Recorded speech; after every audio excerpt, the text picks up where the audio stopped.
मेरे YouTube channel ममता कहानी hub में आप सबका स्वागत है। आप सबको नागपंचमी की हार्दिक शुभकामनाएं। आज हम इस वीडियो में नागपंचमी की कथा सुनाने जा रहे हैं। कथा का रसपान करने से पहले अगर आप चैनल पर नए हैं तो चैनल को सब्सक्राइब करना ना भूलें। नागपंचमी की कहानी। एक सेठ के 7 लड़के थे। सातों विवाहित थे।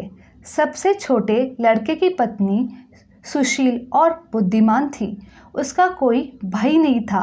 एक दिन बड़ी बहू सभी को साथ लेकर मिट्टी लाने के लिए गई। वे खुरपी से मिट्टी खोदने लगी। तभी वहाँ एक सांप निकला जिसे बड़ी बहू खुरपी से मारने लगी। यह देखकर छोटी बहू ने कहा, इससे हमारा क्या बिगाड़ा है, इस बेचारे निरपराध को मत मारो। यह सुनकर बड़ी बहू ने उसे नहीं मारा। सांप एक तरफ जाकर बैठ गया। छोटी बहू ने उसे कहा, हम अभी लौट कर आते हैं, तुम यहीं रुकना, जाना मत। कहकर वह सबके साथ घर चली गई और वहाँ कामकाज में लगने से वो भूल गई कि उसने सांप को रुकने को कहा है। दूसरे दिन याद आने पर वहाँ गई तो सांप वहीं था। वह बोली, मुझे क्षमा करना भैया, मुझसे भूल हो गई। सांप ने कहा, भैया कहाँ हैं तो छोड़ देता हूँ, आज से तुम मेरी बहन है, जो इच्छा हो मांग ले। उसने कहा, मेरा कोई भाई नहीं था, मुझे भाई मिल गया। कुछ दिन बाद वह सांप मनुष्य का रूप लेकर बहन के घर आया और कहा, मेरी बहन को मेरे साथ भेजो। सांप ने विश्वास दिलाया कि वह उसका दूर का कोई भाई है। रास्ते में बहन को अपनी वही सांप होने की बात बताई। सांप के घर पहुंचने पर वहां का ठाट बाट देखकर वो हैरान रह गई। एक दिन सांप की माँ ने कहा, मैं एक काम से बाहर जा रही हूँ, तू अपने भाई को दूध पिला देना। उसने दूध दिया। वह गर्म था। सांप का मुंह जल गया। यह देखकर सर्प की माता बहुत गुस्सा हुई। सांप ने कहा कि बहन को अब उसके घर भेज देना चाहिए। तब सांप और उसके पिता ने उसे बहुत सा सोना, चांदी, जवाहरात, वस्त्र और आदि देकर उसके घर पहुंचा दिया। इतना सारा धन देखकर बड़ी बहू ईर्ष्या से बोली, भाई तो बड़ा धनवान है, तुझे अधिक धन लाना चाहिए था। सांप ने यह सुना तो उसने और धन लाकर दिया।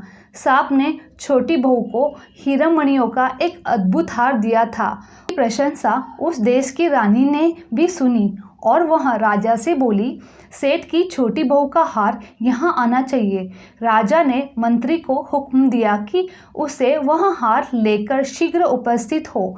मंत्री ने सेठ जी से जाकर कहा कि महारानी जी छोटी बहू का हार पहनेगी, वह उसे लेकर मुझे दे दो। सेठ जी ने डर के कारण छोटी बहू से हार मांगकर दे दिया।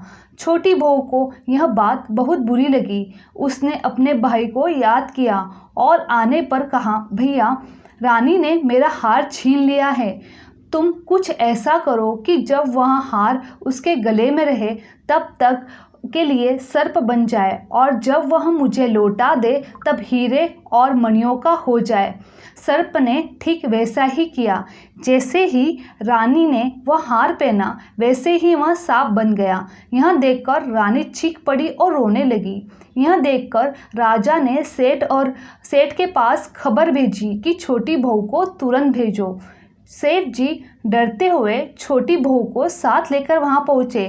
राजा ने छोटी बहू से पूछा, तूने क्या जादू किया है, मैं तुझे दंड दूंगा। छोटी बहू बोली, राजन क्षमा करे, लेकिन यह हार ही ऐसा है कि मेरे गले में हीरे और मणियों का रहता है और दूसरे के गले में सांप बन जाता है। यह सुनकर राजा ने वह सांप बना हार उसे देकर कहा, अभी पहनकर दिखाओ।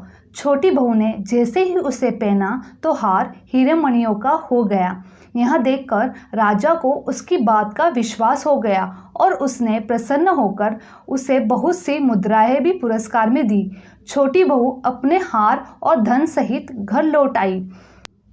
उसके धन को देखकर बड़ी बहू ने ईर्ष्या के कारण उसके पति से कहा, उसकी पत्नी के पास न जाने कहां से इतना धन आया है। यह सुनकर उसके पति ने अपनी पत्नी को बुलाकर कहा, ठीक ठीक बता कि यह धन तुझे कौन देता है। वह अपने भाई सांप को याद करने लगी। तब उसी समय सांप ने प्रकट होकर कहा, जो मेरी बहन के आचरण पर संदेह करेगा उसे मैं खा लूँगा। यह सुनकर छोटी बहू का पति बहुत प्रसन्न हुआ और उसने सर्प देवता का बड़ा सत्कार किया। उसी समय से नागपंचमी का त्यौहार मनाया जाता है और स्त्रियाँ सर्प को भाई मानकर उसकी पूजा करती है। बोलो नाग देवता की जय। मेरी ये वीडियो और कहानी आपको अच्छी लगी तो प्लीज़ चैनल को लाइक, शेयर, सब्सक्राइब करना ना भूलें। बोलो श्री नाग देवता की जय।